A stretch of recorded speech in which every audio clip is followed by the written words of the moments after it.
Hello everybody. So what we're going to be looking at today is going to be the area between curves, which we'll get to. But before we do that, there's a couple of things that this homework assignment sneaks in that I want to explain before we get there, before we get to those problems.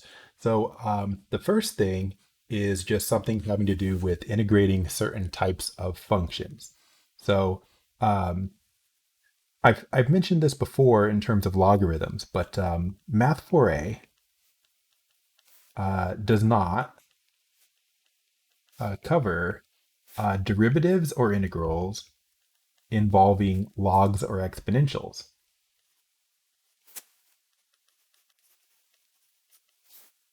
So with logarithms or exponentials. And what that means is that this class is just what they call a late transcendentals calculus class. An early transcendentals calculus class would cover those, and they make textbooks for both. So we are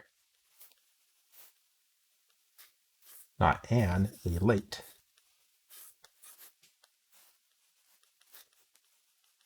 Uh-oh, have to try to spell transcendental. Wish me luck. Okay, so you're not supposed to have to know those.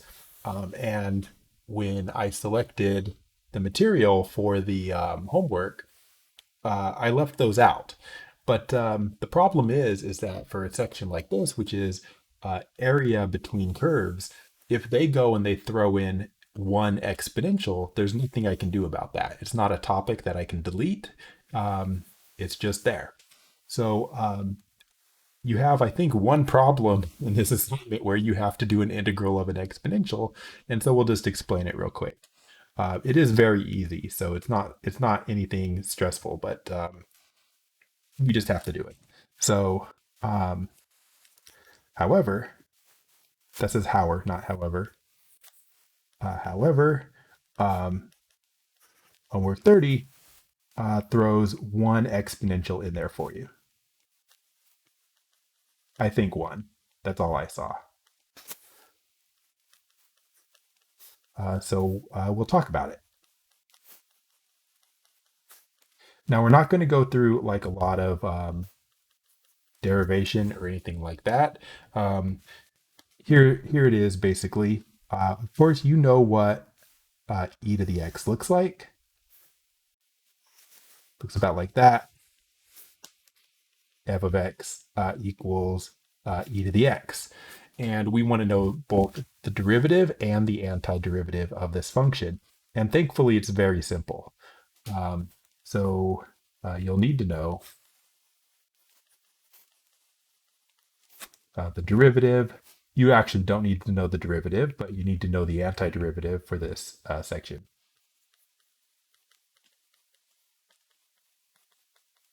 Um,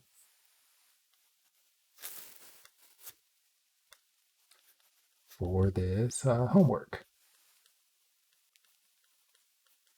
Sad face. Um, but what is the derivative? So like I said, we're not going to derive it. You can do it with the definition of the derivative, but I'm just going to write it here. So here it is. Or they are. So the derivative is going to be, it's going to blow your mind. Super hard to remember. The derivative with respect to x of e to the x is e to the x. And actually, that's one way to define e to the x. It's the only function that is the derivative of itself. And so if you say, well, I shouldn't say that. The derivative of 0 is 0. But I think this is the only other function that is the derivative of itself. So yeah, anyway. So there you go. The derivative of e to the x is e to the x, which means that the antiderivative, which is going backwards on this formula, would be the integral of e to the x dx. What would that be if we know something about antiderivatives? Well, it's going to be e to the x. Okay, So that's not going to be, super complicated for you to do when it comes up. But it does come up once, and you're going to have to know it. And just think of it as being ahead of the curve for next semester. Also, we could do this. We could say, or if you want more complicated formulas, because why not? If you put a constant in here, like e to the kx, the derivative of e to the kx, you would use the chain rule. So it would be e to the kx, and then you would have to multiply by k, but I'll write that out front. And similarly, if you do the antiderivative of e to the kx dx, you're going backwards, which means basically you need to undo this. So if you go left to right here, you multiply by k. So to go right to left, you would divide by k, and you get a formula like 1 over k e to the kx. And again, plus a constant. Okay, so there you go. Those are the rules. Um, Maybe you want to remember this one. The only reason you would is because what you're going to do in this assignment, for example, is I think it's going to be e to the negative x, which would mean just a minus out front. So it's not a huge deal, but it's not just e to the x, it's e to the minus x. So this one, okay? Um, and that's it. That's what you need to know. That's like one missing fact that you need for this homework assignment. Um, Now that we do that, there's also a concept that you need to know. So let's do that. What color were we writing in? Blue? I don't know. Um, all right. So what's the concept? Concept you should know, and this is just in general, but um, there's only one homework problem that uses it again, kind of like that e to the x thing. You only need it one time, but only for one problem on this homework that I saw.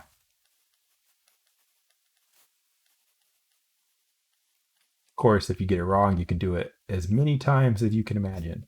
Okay, so what's the concept? So the concept is going to be this. So, I'm sure you recall this. Just kidding. Um, so you may recall this. Um, if you do the derivative, don't want to write ddx, I want to write the derivative. Like the derivative of, let's say, position is velocity. Now, it was a long time ago that you learned that. You might not remember it. But that would imply that the antiderivative of velocity is position. Question marks. And that's kind of the case. It's a little bit, that's kind of not technically 100% correct, but that's the right idea. Um, the real idea is going to be this. So the correct way to write it is going to be like this. Um, so to be precise or rigorous, I'll say to be precise. Um, if ever if you have the rate of change of some function, so if, like, let's say little f of t, because it's going to be time, if little f of t is the rate of change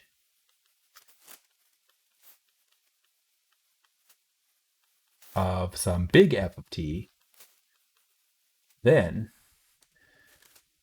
the integral from a to b, which are in time, of the little f of t dt, which we know is f of b minus f of a. That's just the fundamental theorem of calculus.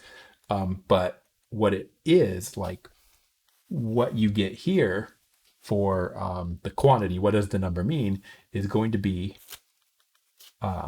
this. So what that number is going to be is it's going to be the total change of quantity f, whatever it is,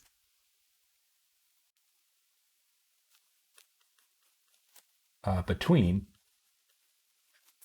time t equals a and t equals b.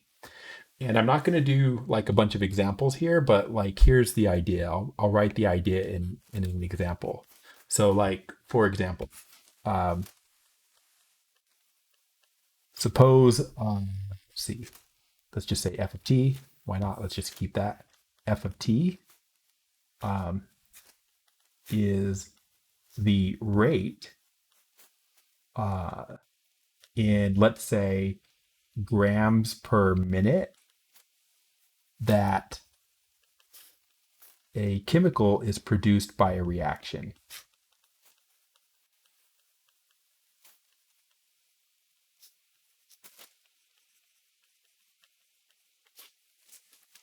All right. Um, what I want to do is I want to say find, or I'm just going to say write out an integral. We're not going to solve it because we don't have a function. Write out an integral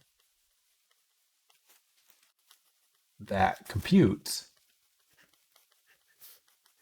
the total amount of chemical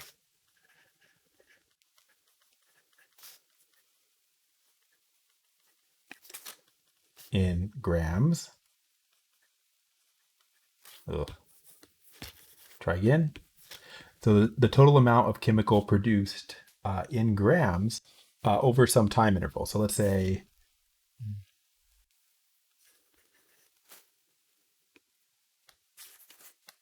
from t equals 0 to t equals 5 minutes.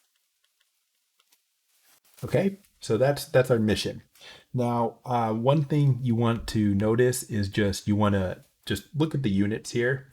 Like we want the total amount of the chemical in grams, and that makes sense because this was given in grams per minute, same units, and also this is grams per minute, and you'll notice that these are also given in minutes. So like you use the same units for everything, right? Like if the amount is measured in grams and the time is measured in minutes, then this is what you would expect, right? Like if this was in grams per like hour, then you would need to be measuring your time in hours.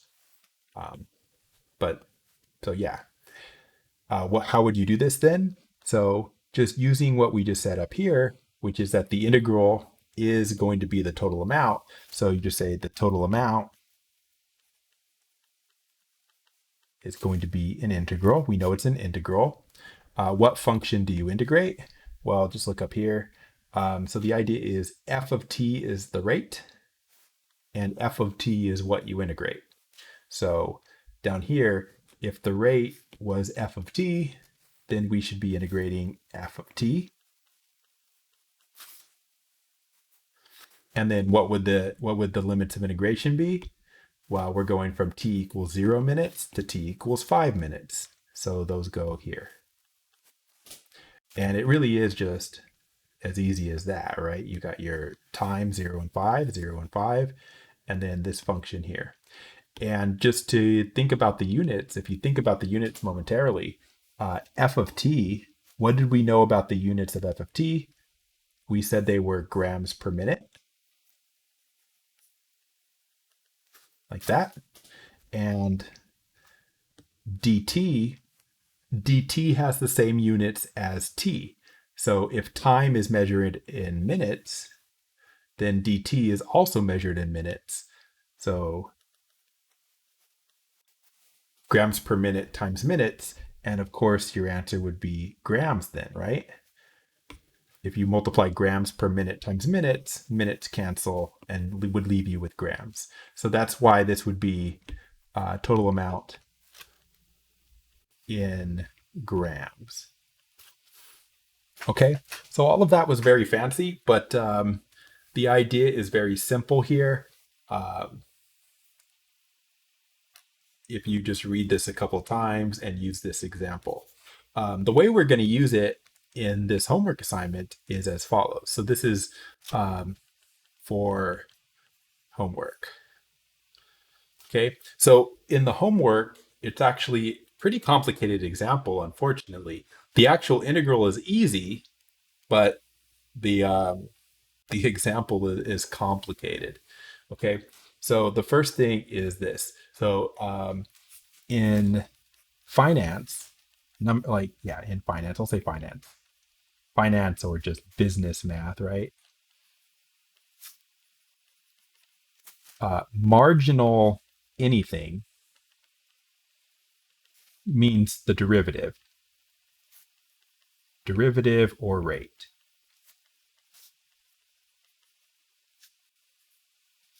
Okay. Now, what that means is you can apply that to any normal business terms. So, like, you know that in business, you probably have heard the term revenue, right? Revenue is the amount of money that you make. Um, not quite. It's the money coming in, right? Um,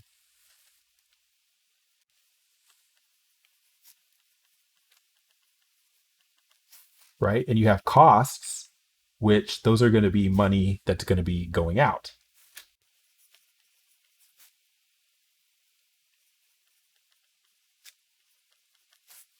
And if you're trying to calculate a profit, how do you calculate a profit?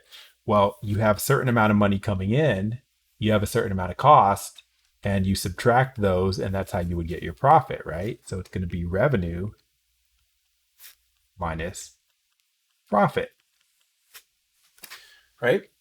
And again, you probably have seen these at some time in your life, but you probably have not seen them recently. So just okay, that's fine. But I'm telling you about them now. And again, we only need them to set up one integral, not a super huge deal. Revenue, cost, no, my book cost, profit. Okay. Well, now we can add this word marginal to any of these. So that would imply marginal cost. No, why am I starting with cost? Marginal revenue. That's going to be the rate of change of revenue, right? And marginal cost is going to be the rate of change of cost, which would mean that marginal profit would be rate of change of profit. Does that all make sense? Right? You just add the word marginal to any of these and it means the derivative of or rate of. So rate of change of revenue, rate of change of cost, rate of change of profit. Now, um, why are we talking about these? The reason we're talking about these is we want to apply the idea that we had up here that if you, oops, a little bit further, wait, no, a little bit lower, um,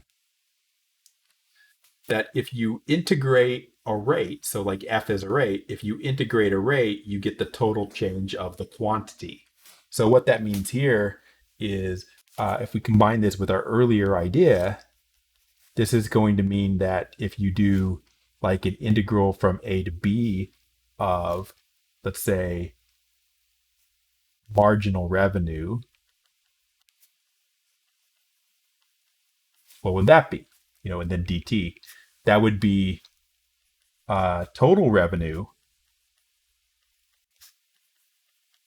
from t equals A to t equals B.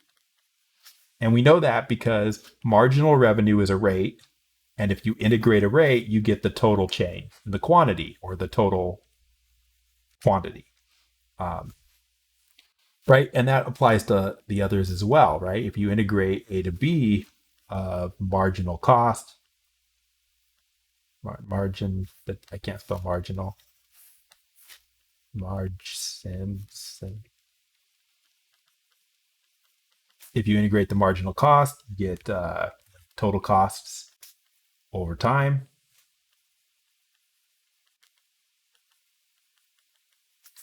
And lastly, which is this is the one that you're actually going to use if you integrate a marginal um, profit. You get the total profit, made from t equals a to t equals b. And so it's this last one here that you're actually probably going to be using. And also you're going to use this idea right here in the homework. They're going to give you, so the punchline is this: they're going to tell you marginal revenue and marginal cost, but they want marginal profit, so you subtract. And that's really it. So we needed to kind of just mention those concepts before we get in and we talk about area between curves. So that took a while, 20 minutes, but that's okay. So now we get to our topic. So area between curves. Okay. Thankfully, this is going to be a lot easier than what we were just talking about. So area between curves. So we know how to calculate area under a curve, right? We know areas like this. Okay, I'm going to draw, let's see here. I just need two functions on here. Doesn't matter what they look like. There's y equals f of x. Need another one. Y equals g of x. There it is. We need an a. We need a b.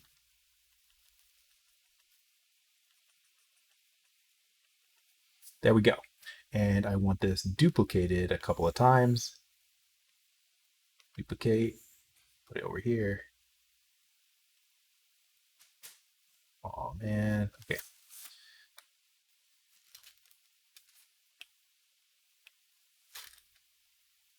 First of all, let's move this over. Sorry. There you go. Now let's duplicate it. Actually, let's delete these. Then let's duplicate it.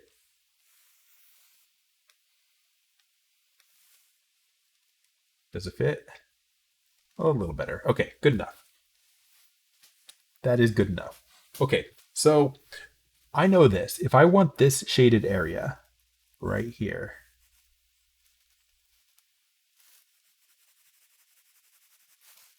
I would know how to calculate that, right? And you should too, right?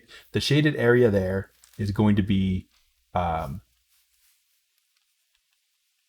is the integral from a to b of the curve on top, right?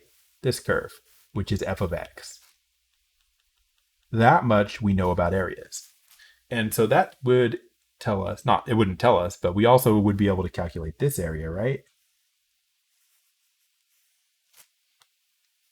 That area would be the integral from a to b of g of x dx, right? So what if I wanted not either of those areas? What if I want a different area? What if, oh, no, stop.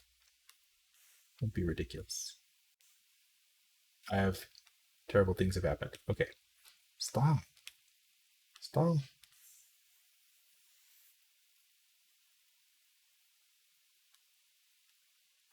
Okay, gonna have to delete some stuff, but that's okay.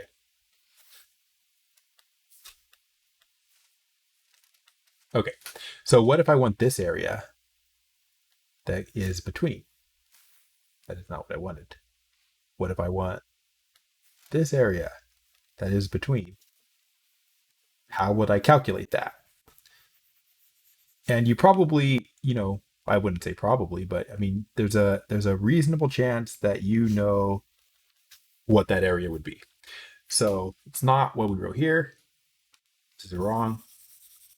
But we're just combining the information up here, right? Like this area is too big. Why is it too big? Well, it's got this area on the bottom, and we don't want the area on the bottom. But this is the area on the bottom. So if we take this green area and we subtract the orange area, we should be left with the pink area. And that is the case. So if you want this area, it would simply be the integral from a to b.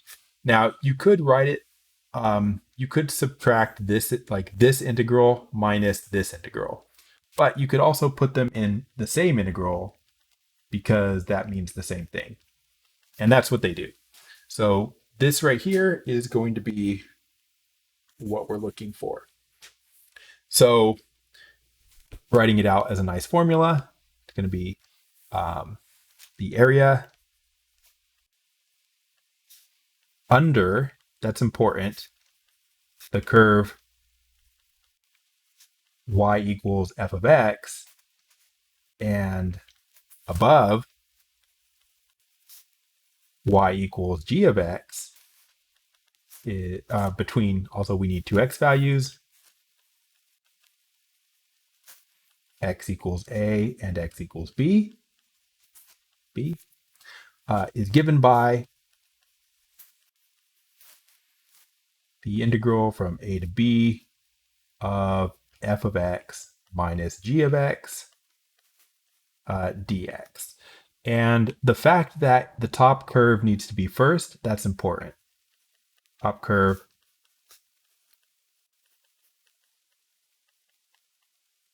bottom curve. Okay. The fact that the top curve needs to come first is actually important, because if you have a curve that crosses, if the curves cross each other a bunch of times, it makes your life annoying, right? So you have to be careful. I'll show you why you have to be careful.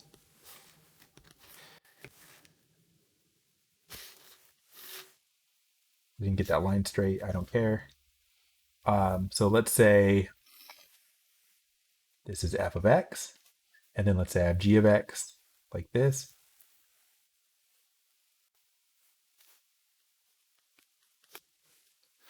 Right? And then I've got some area shaded that I want to know. Like, let's say I want this area, this area, this area, and let's say half of this area. So let's put A here and let's put B here. Okay. If you have this, you have trouble because which curve is on top keeps switching, right? The curve on top keeps switching. I should have drawn them in different colors, which maybe I will do now. So let's pick a different color. Let's pick green, and let's make the line thicker so it covers it up. Right? So like f is there. So let's say f of x. Okay. So which curve is on top keeps switching. So what you would actually have to do, unfortunately, and you'll see why unfortunately right now, unfortunately, what you would have to do is you would actually have to figure out where this is, where this is, where this is, every time it switches between one curve and the other curve. So like, I don't know, like let's call this like, we already used A and B. So let's say C, D, E, right? You would actually have to find those intersection points. And that would be, again, really annoying. So to calculate that area would be, well, you have to do separate integrals for each one. That's the moral of the story. Every time it switches.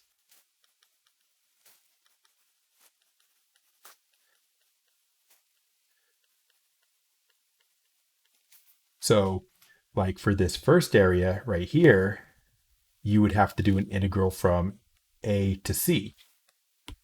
So you would have the integral from A to C. The top curve is the green one, which we called f of x. And then the bottom curve was g of x. Okay. And then this area right here, g of x is the top curve.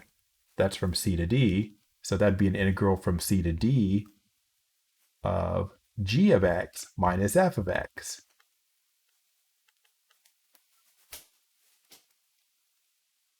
And then again, this would be another integral from d to e. F is on top. I'll put that here. D to e, f of x minus g of x dx. And then finally, the last one looks like e to b. And g of x is on top.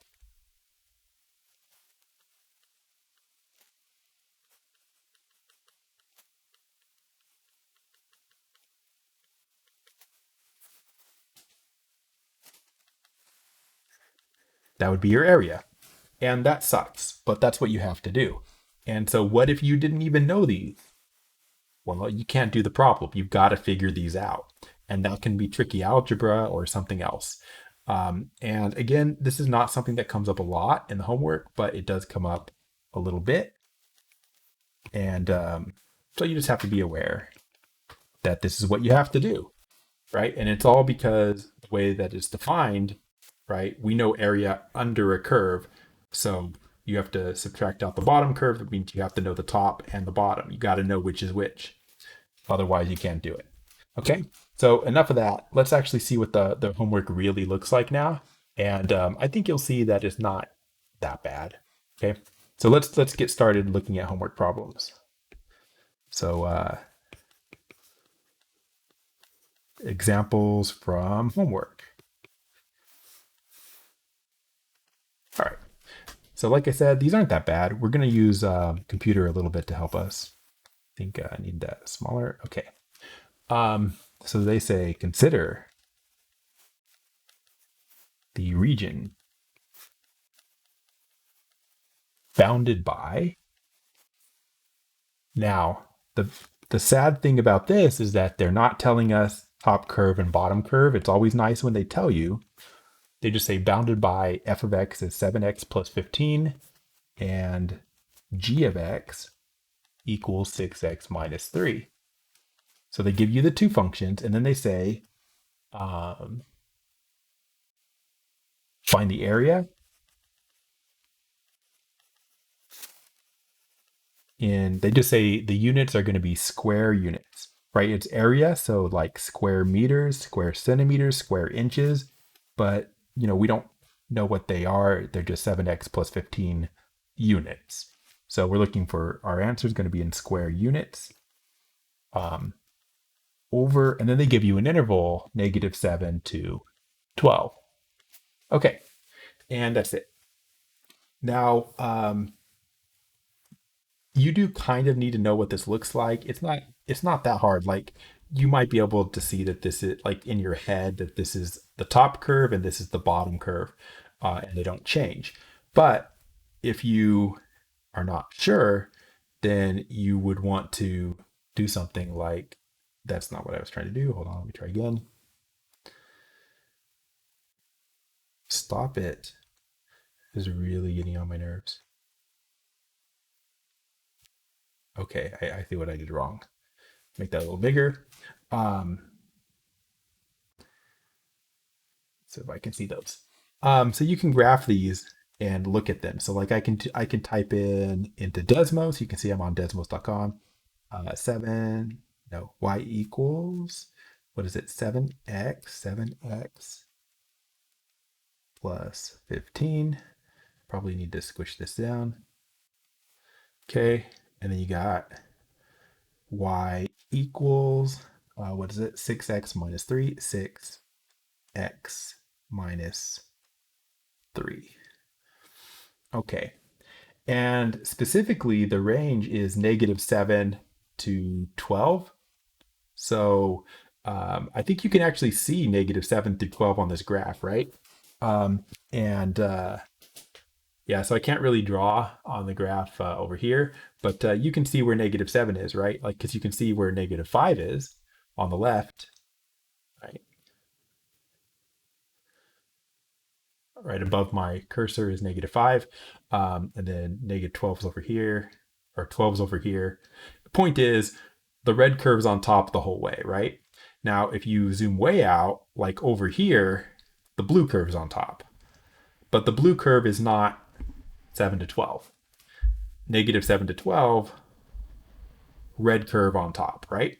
So top curve is the 7x plus 15. And that's the only reason I was graphing this, to see which curve was on top. Okay. Another use of this, by the way, not for this problem, but because the curves intersect, you know, you can see that they intersect at negative 18 just by clicking on the graph. And if you do need to find intersection points, you can find them pretty quick and not have to do it with algebra. And that's a time saver. All right, what's the point? Red curve on top. So the 7x plus 15. So coming back over here to set up our integral, right?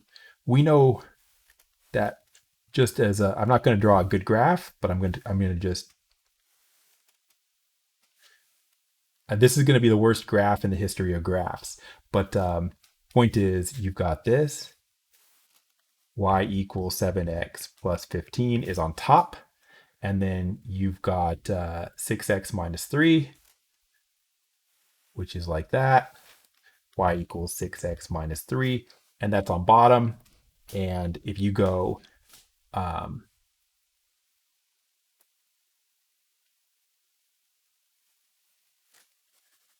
negative 7 somewhere over here, 12 is somewhere over here, and so we're just looking for the area between them, like that. Point is, you do know the top curve. That's all we needed, was the top curve. So what's the integral going to be? So you set up your integral.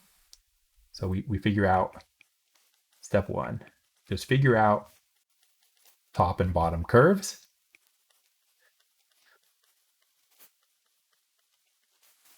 Which we did. Top 7x plus 15. Bottom 6x minus 3. Once we do that, we can set up our integral. And it's very easy. So it's the integral. We know it's the top curve minus the bottom curve, with a dx, and then from an a to b. So we're just going to put in all of these things. So what's the top curve? 7x plus 15. Now what you want to do is be careful. The first one doesn't technically need to be in parentheses, but I'm putting it in parentheses. The second one definitely does. So when you put in your bottom curve, 6x minus 3, you better put it in parentheses. Otherwise, you're going to make a sign error, because this minus applies to everything. So like minus 6x and minus 3, which is a plus 3. So if you leave off these parentheses, you're probably going to make a mistake. Okay, so there's your top curve and your bottom curve. We need limits of integration. What are they? Well, they are negative 7 and positive 12, right? Because of this. That's your A and your B right there. So we got negative 7, positive 12. Okay, so that's your integral. And then we just need to integrate it, which we will do now. So solve. Now, before you integrate, you want to, minimize your work. So we should actually simplify this up here. So I've got 7x minus 6x. So 7x minus 6x is just x. And then for the constants, plus 15 and minus 3. Minus 3 is plus 3. So plus 3 plus 15, it's actually 18, right? So simplify this first. It just makes your life easier. I don't want to integrate all this. I'm just going to integrate this. Okay. So how do you do a definite integral? We're going to apply the fundamental theorem of calculus. So we need antiderivative, right? Remember all that. So what's the antiderivative of x? We do the power rule. So x squared over 2. We need an antiderivative of 18. That's 18x. From negative 7 to positive 12. Then we need to plug in our endpoints. That's your like f of b minus f of a. So we put a 12 in here.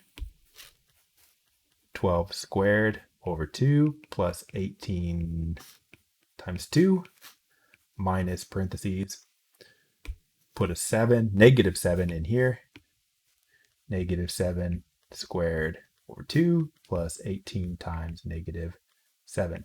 I just realized that I put a 2 in here for some reason instead of 12. So let me fix that.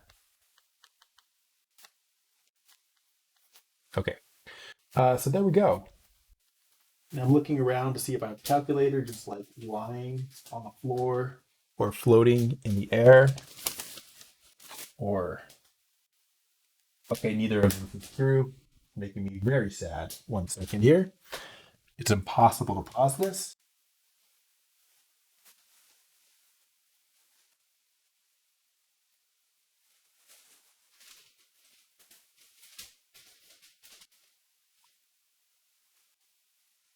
Okay, well that didn't happen, so I will just use like Wolfram Alpha or something on my laptop, which is slow, but it will work. Okay, Wolfram Alpha. So of course, this first thing here, right?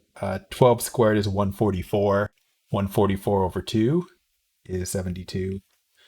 18 times 12, I have no idea, is 216 minus, we know 49 over 2. And then we got minus, this is going to be a minus, and then another minus, we'll make it a plus, so it's going to be plus something. 18 times 7, 126. All right, so let's add these all up. So we've got 72 plus 216 minus 49 over 2 plus 126. So I just did this all on the calculator, and I get 389.5. And, you know, whatever the units are, they're square units because it's an area, right? So don't forget, this is an area. So 389.5. So let me,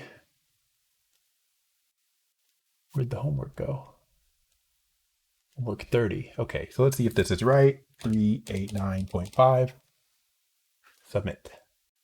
And it is. Okay, awesome. So they wrote it as a fraction, but I didn't. And there you go. So that's the basic idea. So the actual like setting up the integrals is not that bad. It's just top curve and bottom curve you have to know. Doing the integral, it's mostly just going to be power rule. And that's it. So it's kind of just practice your definite integrals more, which is something that you should be getting better at anyway. Let me look for one that's slightly different maybe. Oh, okay, yeah, here's a good one. Here's a good one.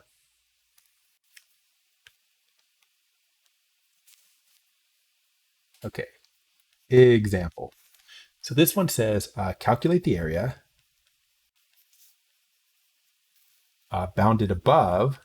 So they tell us above this time. We like that. That's nice.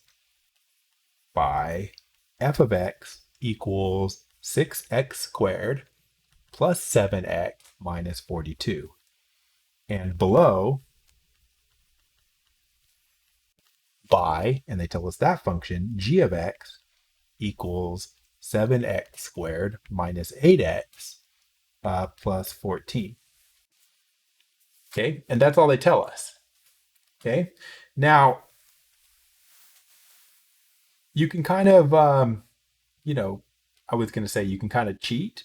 I know that this is a square and this is a square, so I know that this is a parabola and this is also a parabola. So we've got two different parabolas here. They both point up. They both point up, and this one's on bottom and this one's on top. So I don't know where the axis is, but I know that basically you have this thing going on. So you got a parabola on top that's f of x. And then below that, you've got another parabola like this that's called g of x. And the idea is that there's area between them that we have to find. Okay. And in order to do that, and I just drew this off in space with no axes because, I don't know where this is, right? Like where's the x-axis? Where's the y-axis? Probably not where I drew that, but that's not the point. The point is this. I can set up this integral now, right? I know that it's the integral of the top curve minus the bottom curve dx from a to b. So I can set up this integral really easy, right? So if I set up the integral, set up integral. So I know that the integral is going to be the top curve, which is f of x. I'll just write f of x. And the bottom curve is going to be g of x. That's easy. But what about the a and what about the b, right? How are we going to find the a and the b? What are those? And that's what I was talking about, where when you have a curve like that that switches what's on top and what's on bottom, you might have to find this point and this point because you need to know that x value and that x value. We don't know them, right? So we're missing the a and the b. So we're missing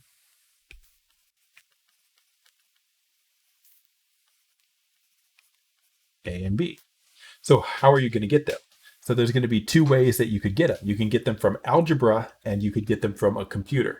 Of course, you should be able to do them by hand, but a computer can help or do it for you if you need it to. So I'm going to do it on the computer first, actually, to show you how easy that is. So use computer, bad, or algebra, good. Right? At some point, you're going back to in-class classes, and you can't just bring a computer and take your test. So how would I do it on a computer, right? So computer. So just graph it in like Desmos or Wolfram Alpha, and they could do that. So I'm going to go to Desmos because that's what I was already using. So I need the functions. You can see them right there. And let's just type them in. So I can just type them into Desmos. So I got my top curve is 6x squared plus 7x minus 42. Really? It's 42? Yeah, I guess so. And the other one is 7x squared minus 8x plus 14. And we got to find these. There they are. Oh, wow. Oh, we got to squish this down.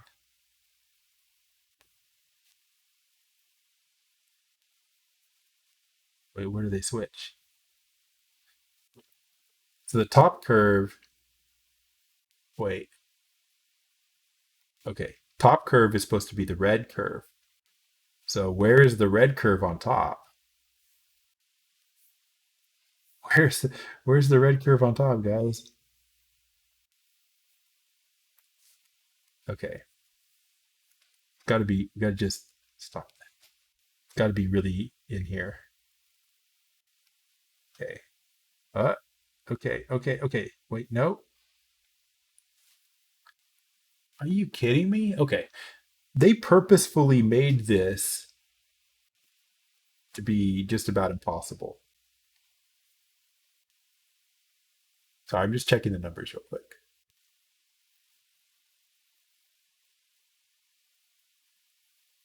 Yeah. Um, because basically the picture should be like this. Like the g of x, which is blue on this curve, should be on top eventually. Like, where's my pencil? right? Like way on the left, it should be on top. Way on the right, it should be on top. And if you look at the graph, you do see that, right? Blue curve is on top on the right, and blue curve is on top on the left. But in the middle, it's supposed to be a different curve. So like somewhere in here, that's where they're supposed to be. And you can see that when I click over here, actually, that's it kind of actually found all these points. So that's nice. So, but they're so hard to see, right? Like that's what we're looking at here. Can we make this stretch this vertically? You can, I can't even see. I can't even see where these are supposed to be on top. Oh, there they are. So the red curve is on top, but just in a really, really teeny tiny area, right? That's what's going on. So if you zoom out, you can't even see it. And I think they did that on purpose just to make it hard. If you kind of click on here, you have that point 8 and 7. That teeny, teeny, tiny little region must be where the red curve is on top. Okay. All right. So anyway, so how would you do with this with Desmos? So let's just I don't know how to zoom in. Okay. Okay, that's weird. So like to actually do this on Desmos is very difficult. Um, but you get the graphs up here and you just kind of click on the curves. And once you click on the curves, you will be able to um, once you click on the curves, it will show you the intersection points as dots, and I'm clicking on them and I can see where they are. So I can't see that the red curve is on top there, but if those are the intersection points, then 7 and 8 must be the correct limits from the graph. The red curve must be on top between 7 and 8. So if I come back over here, um, it's tricky, but we find x equals 7 and x equals 8.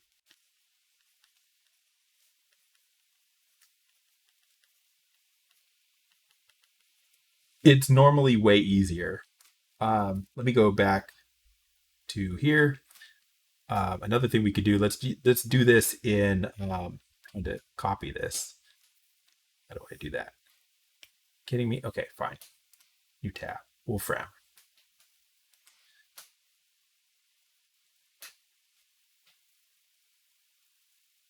Okay. The other thing you could do is if you put these functions in 7x, okay, sorry. If you do like parentheses and you type in 6x squared um, plus 7x minus 42 parentheses equals, and then you put in the other curve, which I guess I don't need to beat these parentheses, 7x squared minus 8x plus 14, like that. And if I just type that in, like top curve equals bottom curve to find the intersection points, it will tell me them. And so I should just be able to scroll down here and I find the solutions right there, 7 and 8. Okay. So that was easier. Again, the graph is so hard to read because they made it really, really hard to tell on a graph which curve is on top and which curve is on bottom. Sneaky, but 7 and 8. Okay. Um, so Wolfram Alpha worked. I gotta close this again because of my Notability app gets slow. Okay. Now, how would you do it by hand?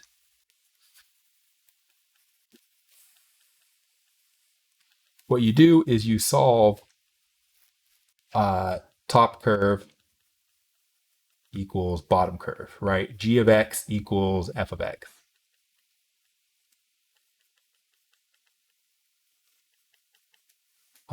To get the intersections.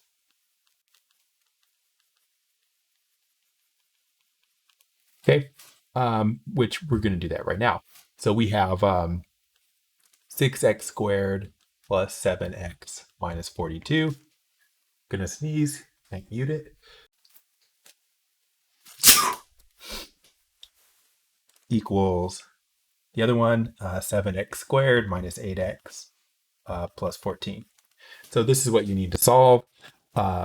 So how would you solve this? You would move everything to one side. I'm going to move it all to the right side. So I just go like minus 6x squared, minus 6x squared, minus 7x plus 42 plus 42. What are we going to get? We are going to get 0 equals, and then add these up. So 7x squared minus 6x squared is just x squared. Then we got negative 8x minus 7x, which is negative 15x. And then 42 plus 14, which is going to be 56. Then you can solve this. Factoring or the quadratic equation. I'm going to use factoring. So we're looking for numbers that, we're looking for numbers that add up to negative 15 and multiply to 56. And so we find negative 7 and negative 8. We'll do that, add up to negative 15 and multiply to 56. So that means we get, what do we get? X minus 7, x minus 8, which gives us two solutions, x equals 7 or x equals 8. And so we know that those are the only two intersections. So automatically, this has to be 7 and this has to be 8. And there are no other choices. So there you go. So having done that, that is what we get for our integral now. Now we can write our integral. So the integral is, what is it?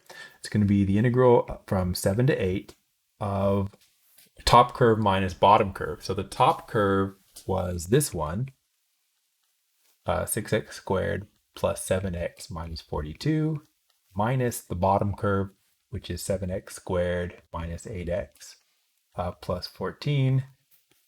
All of that in brackets and then a dx. So now we have to solve it. So just like before, you don't want to integrate it the way it is. You want to simplify it. So we combine these again. Although this is kind of what we just did. We just kind of subtracted these, but we did this one first. So when you subtract these, you got 6x squared minus 7x squared. That's negative x squared. Then 7x squared minus 8x squared. So that's positive 15x squared. Sorry, positive 15x.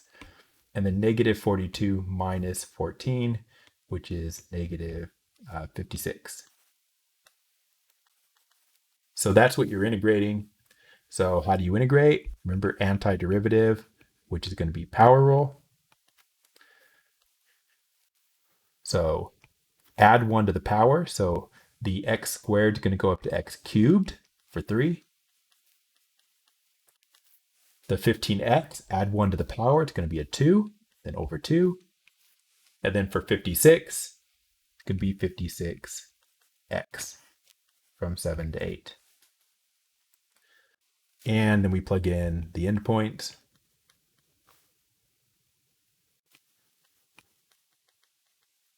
And we'll get what we get. So we'll plug in an 8, you get negative 8 cubed over 3 plus 15 times 8 squared over 2 minus 56 times 8.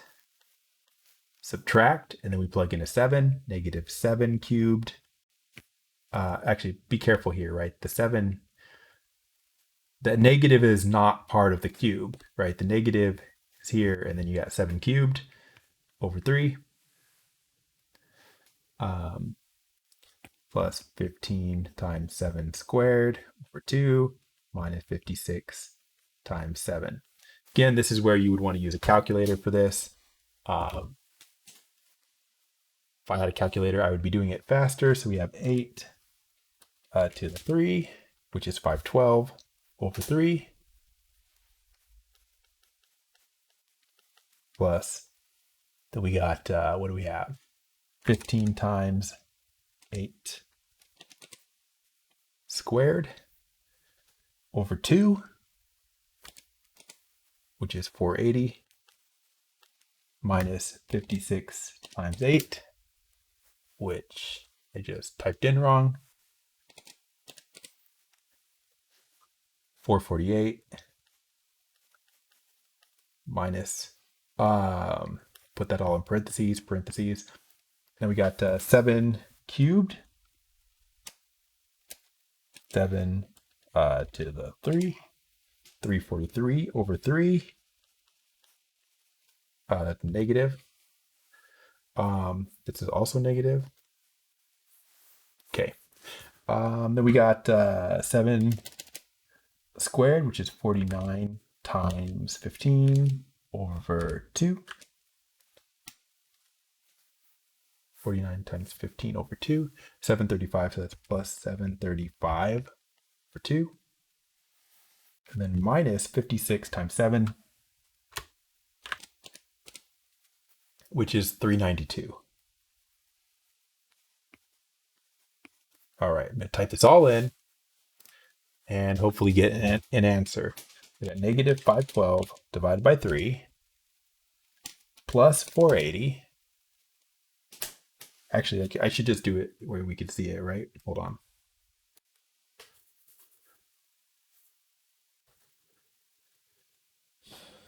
I've got a calculator here that works pretty good. Where is it?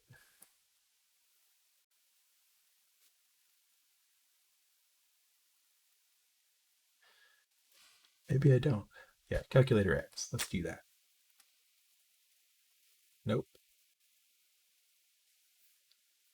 Okay. Yeah, so what do we got? We got negative, nope, clear. Okay, negative, like I see clear. Negative 512 over 3 plus 480 minus 448 minus minus, which is a plus, 343 over 3. Then we got, hold on here, minus 735 over 2. And then we got minus minus, which is a plus 392. Enter. Oh, we get a decimal. That's terrible. I would like a fraction, please.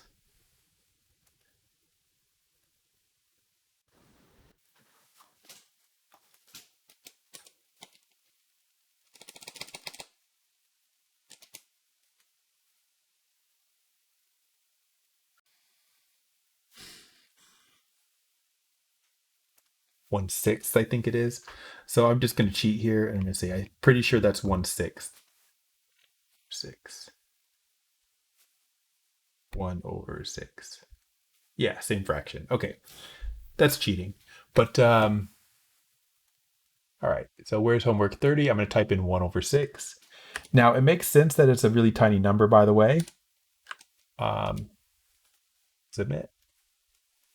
That's correct. Why is it a tiny number? Because remember what it looked like, right? We're actually calculating the area between these two curves. Where are they? Where are the two curves? There they are. Remember that we're looking in this region right here. Well, how much area is there between these two curves, right? The height is actually really different, right? 301 versus 398. Hopefully you can see that. I can't make that bigger. Okay, I can actually. Hold on. No, I can't. Yeah. So actually, right, 301 and 398 are the heights. So they're actually pretty different in height, but the area between them, you can't even see it. It's so small. So that's why it comes up to 1/6, even though you had big numbers here, right? Like we had big numbers here, but still the area was 1/6 because this big number and this big number are actually really close to the same number. And that's what happened here. All right. So that was slow. I have to close Notability again and open it up to make it fast. Okay. Now let's look at another one. Now this problem illustrated one of the main concepts, right? One of the main concepts was you may have to figure out the intersection points. And you saw that it was easier with a computer, but not the only way to do it. Um, Trying to find a different one here. Oh yeah, here's a nice one. So this is going to be the same type, but we're going to do it to see if we understand it here. So let's try this example. Um, I'm just going to summarize. Bounded above by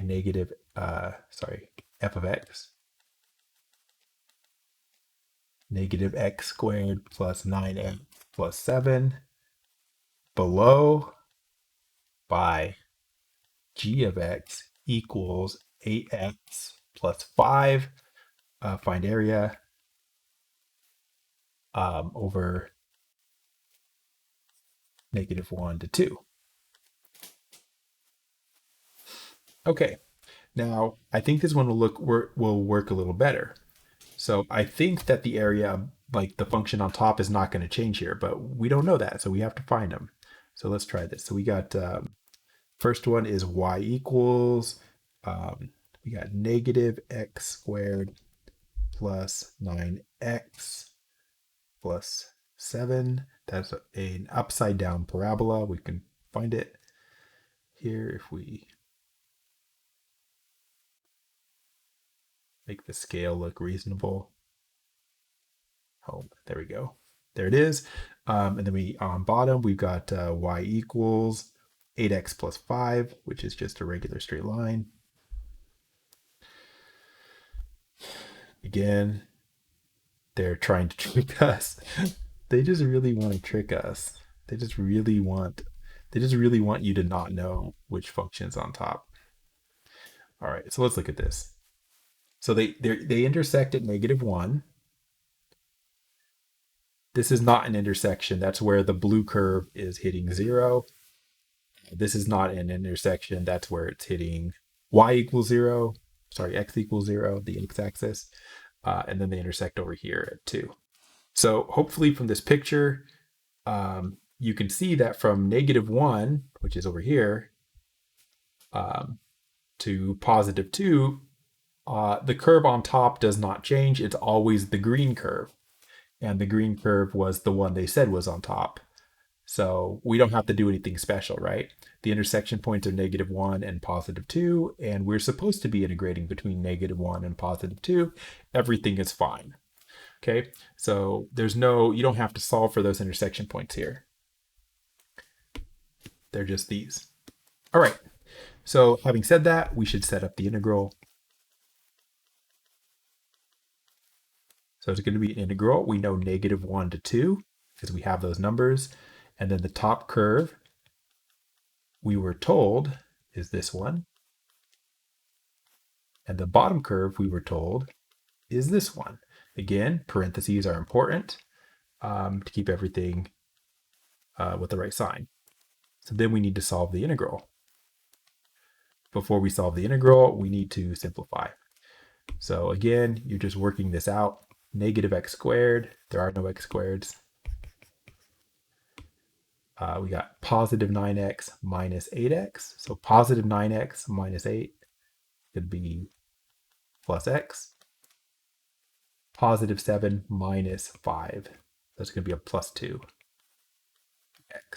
So there's your integral. And again, we know how to do this. I'm going to stop writing antiderivative every time. So we do the power rule.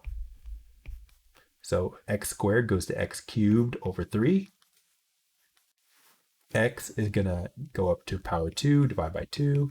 And 2 is going to become 2x from -1 to +2.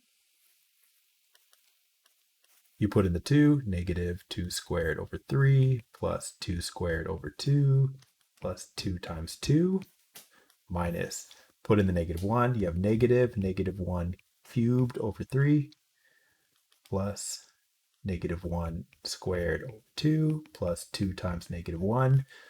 I'm not going to use a calculator. We're just going to do this. So what do we get? 2 squared is 4, but that's negative 4. Again, careful with... Oh, hold on. That was a 3. Careful, this negative is not part of the cubing. You're not cubing negative 2. You're cubing 2 cubed, and then adding a negative sign. So it's going to be negative 8 for 3. 2 squared is 4. 4 over 2 is 2. So plus 2. Plus 2 times 2, which is 4. Then let's work this out. So negative 1 cubed is negative 1 third. Negative 1 third with this minus is positive 1 third. And then another minus makes it negative 1 third again. Here, negative 1 squared is 1, 1 half, negative 1 half. And then finally, 2 times negative 1 is negative 2, and then a minus makes it a plus 2. All right, let's work these out. So the way I would do this by hand is I got negative 8 thirds. I would go negative 8 thirds, negative 1 third. That's negative 9 thirds. And then I've got 2 and 4 is 6. And another 2 is 8. That's plus 8. And then I just got this extra minus half, which I'll just write minus half. Of course, negative 9 thirds is negative 3, plus 8 minus 1 half. 8 minus 3 is 5 minus a half. So I got 4 and a half. Or as a fraction, 9 halves if you want. 4.5. Now the computer does take decimals, but not when it does not take a decimal when it's like a third or something, right? Because a decimal, you can't write like 1/3 as 0.33 because it's not, right? It's 33333 forever. So decimal's fine for 0.5. So that's what I typed in. All right. So let's see. I'm going to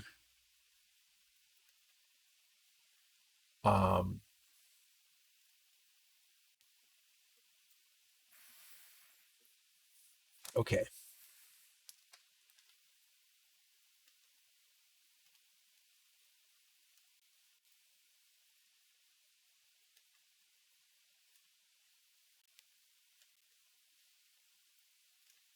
I think I skipped the one that I wanted, so I'm trying to get back to it.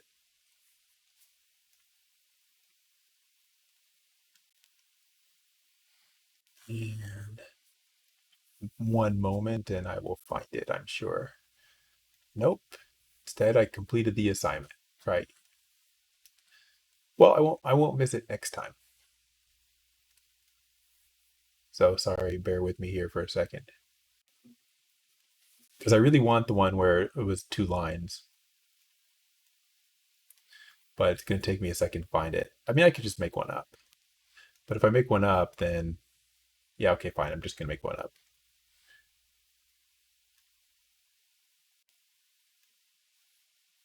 I lied. I'm not. I'm just going to keep looking for it. But let's see. What was the point? Yeah, so I was trying to find one where the point of the problem was that you had to find the intersection point and they didn't tell you which one was on top. So here's an example of that. So no, it's not actually. Dang it, why are they killing me here? They're killing me.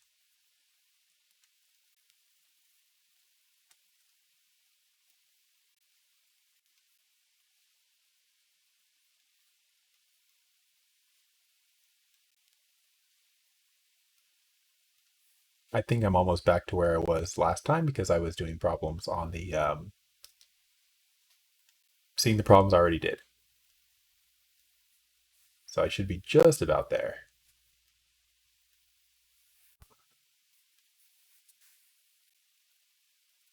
No, it's not. It's not giving it to me.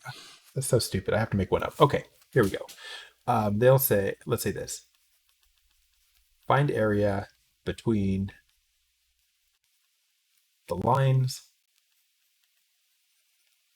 Y equals, we'll say 2x plus 4, and y equals um, 6 minus x between, or I'll say over, that's how they say it. They say over. How'd that erase?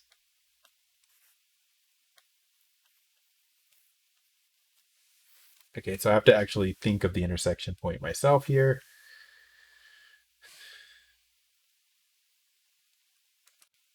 So that'll be 3x. That'll be 2. So it's like 2/3 probably. Okay, so I'm just going to say -2 to +3. That should work. Okay, so this is our problem. So they didn't tell us what one's on top or anything else. So how are we going to do this? So we need to know what the graph looks like. Now, can you use a computer? Yes. But I'm not going to. I'm going to do this by hand. Okay, so we need to know what the graph looks like. So we know that there's straight lines, right? So if you go and you graph them, I know that this first one has a slope of 2 and um, y-intercept of 4. So like I can go like if that's 4 and slope is 2 actually, but I don't care. It's something like that. Okay, so this is y equals 2x plus 4. Okay, and then I've got this one, y equals 6 minus x. So that has a y-intercept of 6. And its slope is -1, which I'm not going to draw it that well, but like something like that. Goes like that, it goes like that.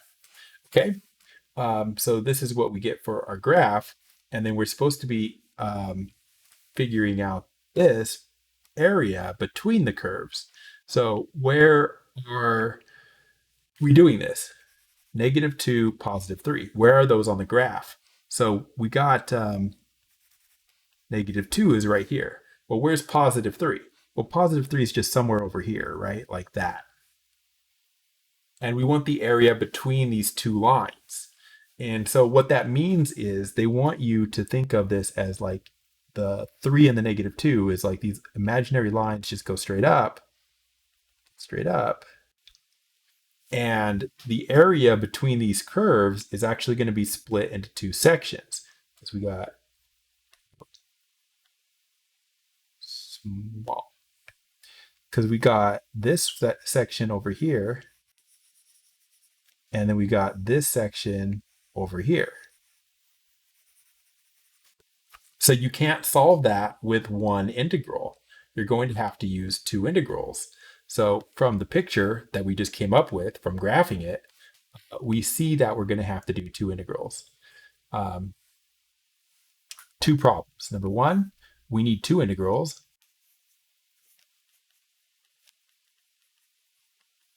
First of all, the other thing that we need is we need to know the intersection point because they intersect somewhere right here, but we don't know where that is right now.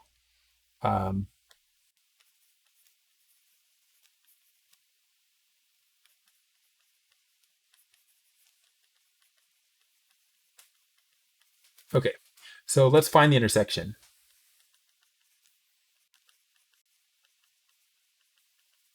And the way you do it is by setting the two functions, or in this case, lines, equal to each other.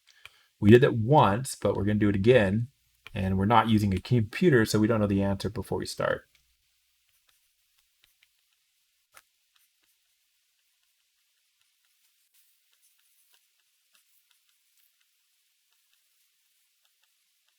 Okay, so we got, so our functions are 2x plus 4, and the other one, which I didn't write on here, was something 6 minus x.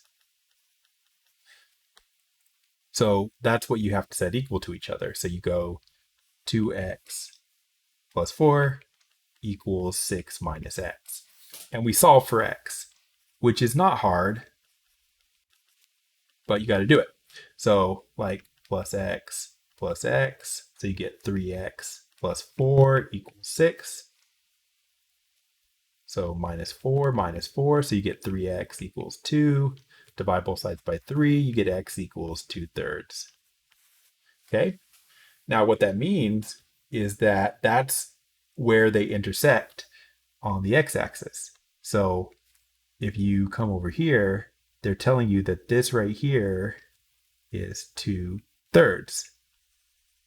I should make that red or something. Right here, this is 2/3.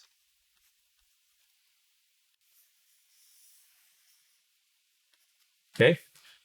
That's what you needed. You needed to know that that's 2/3 in order to continue the problem.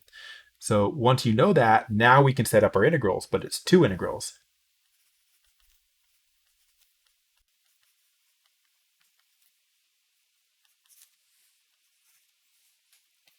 So the area on the left is going to be an integral from, well, what are the limits of integration? So we're doing these in pieces, right? So I've got to have, let me pick a different color here, orange. Right, so the area on the left is one area, and then the area on the right is a different area. So for this area, we need to integrate from -2 to positive 2/3, right? We only want this area in our first integral. So -2 to positive 2/3. -2, positive 2/3. And then we need to know the top and the bottom, right? Just like always. So what's the top curve? Over here, the top curve is the purple one, which is 6 minus x. So the top curve is 6 minus x. And the bottom curve, the other one, is going to be, what was it, 2x plus 4, I think? Yeah, 2x plus 4. All right, so that's the left integral. Now for the other integral, what are we going to do? Well, the right integral, we're going from 2/3 up to 3. 2/3 up to 3. And again, we have to do the top minus the bottom. But which one's on top is different, right? Because on the right-hand side, this curve is on top, which is 2x plus 4. So the 2x plus 4 comes first. And then the, 6 minus x comes second.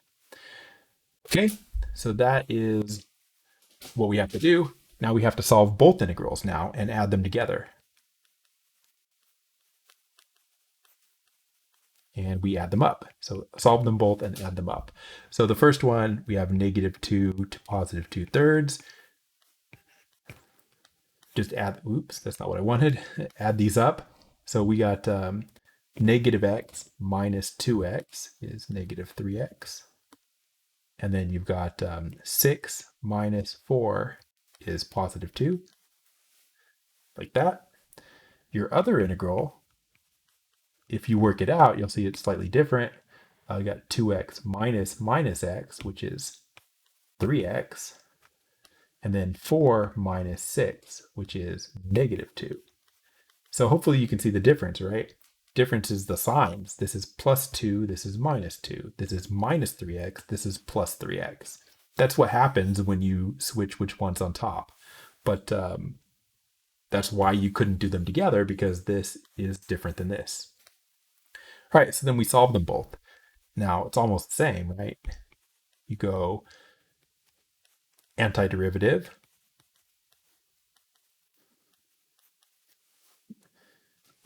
We can do this all the way to the end. Plug it in 2/3, -3, 2/3 squared over 2, plus 2, 2/3, minus, put in the -2, -3, 2 squared over 2, plus 2 times -2.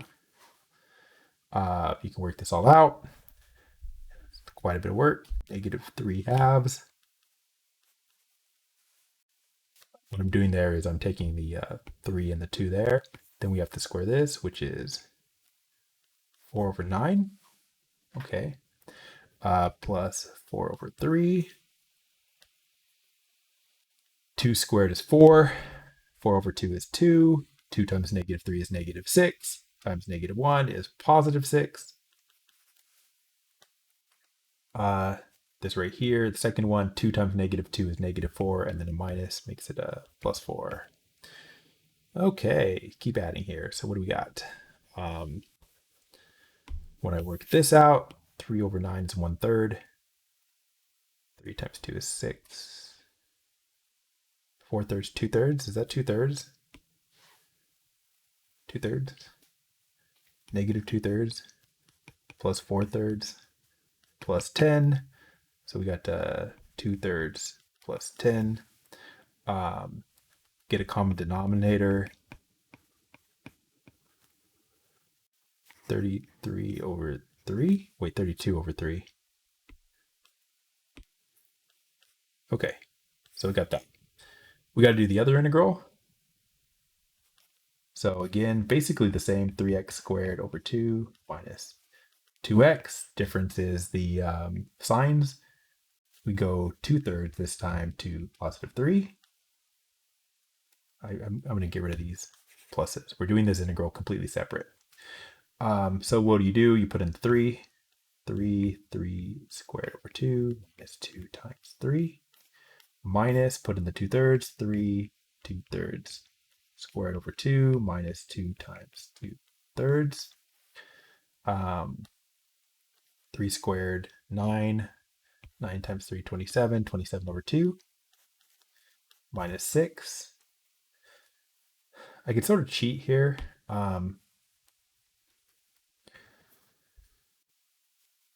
Right, whatever this is the same as this. Oh no, because the signs are backwards. So we'll work it out. Okay. All right, minus 3 over 2 times 4 over 9 plus 4 over 3. Is that right? Looks the same. 27 over 2 minus 6. That was minus 2/3, I believe. When you work it out, I can just work it out. I never did. 1, 3. Yeah, so 4 over 6, which is 2/3.